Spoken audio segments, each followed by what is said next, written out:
Hi everyone, it's Grace.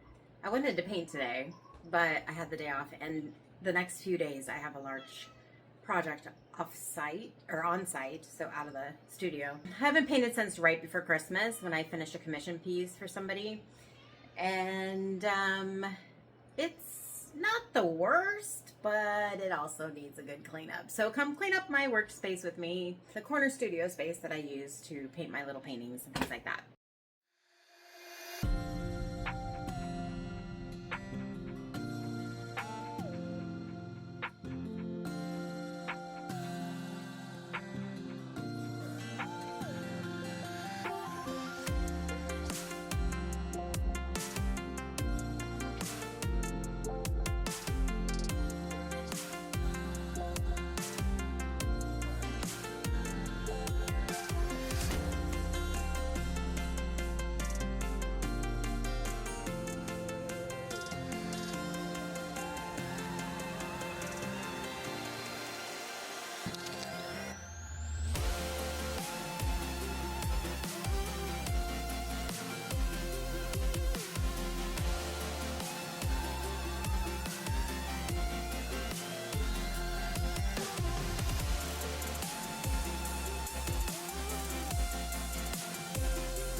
Okay, so like I said before,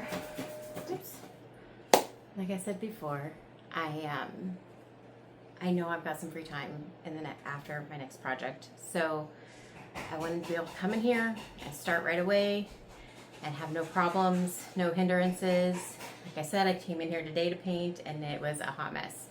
So note to self and potentially note to you, if clutter hinders your creativity, it's always good on a day when you don't really have the time to do art, just come in and do a quick like 20-minute, 15-minute, 30-minute reset on your workspace.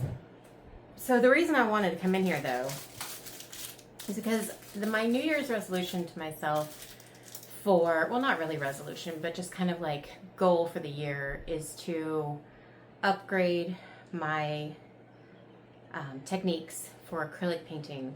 So I bought, because I don't want to have to like think about the creativity part, because some days I don't feel creative and some days I just need to like learn and play. So I bought these pre-printed designs from Amazon. I think there's 10 in here, and they're just little board canvases, nothing crazy, and they're florals. You can get them in all different kinds of different ones, but they have little pictures here with an color examples. But I really want to try some different techniques, and these small canvases are great for like an afternoon painting. And then I also got myself, because I usually use my furniture paints, which are those big jugs you saw me removing from my desktop, or I use the window paints I have, or the paints I've purchased for my window painting. And I don't want to use that because that is what I need to paint the big projects that actually pay me. So I bought myself a little 24 kit of these small tubes of the same type of paint. It's what I'm familiar using with. I don't really care for the brand is decent. It's not crazy expensive. But ultimately these are practice boards and I didn't want to utilize a bunch of very expensive paints for that. So this is what I got. So I am ready to hopefully get creative in the next few days, besides the creativity I'm already doing on the job at the other project. So thank you for sharing or showing up for me today. I appreciate it. Like and subscribe if you have the need to watch a creative journey. I also share sometimes about my family. We just added a kitten. I just did a reel about my kitten, my new kitten. So just some fun things. I do window painting, a little bit of murals, hopefully more this year. And I used to refinish furniture all the time. I don't have the space in this new home that we moved to here in Hawaii. So I will take custom orders, but I won't be doing that on the regular anymore. Unless I need to like go to the location to do it. That's fine too. But I really hope that you enjoy this channel and all the things that come along with it. And I'll be sharing more personal things, I think, like face-to-face and a bunch of classes and stuff I have for furniture refinishing. If you're interested in any kind of creative and decorative painting, like window painting, murals, canvases, furniture, any of that kind of stuff, I usually use acrylics, and I'd really appreciate it if you subscribed and checked out the playlist for any of my older videos. I'll be trying to post more regularly here in 2026, so hope to see you there. Thanks so much for watching. Ciao.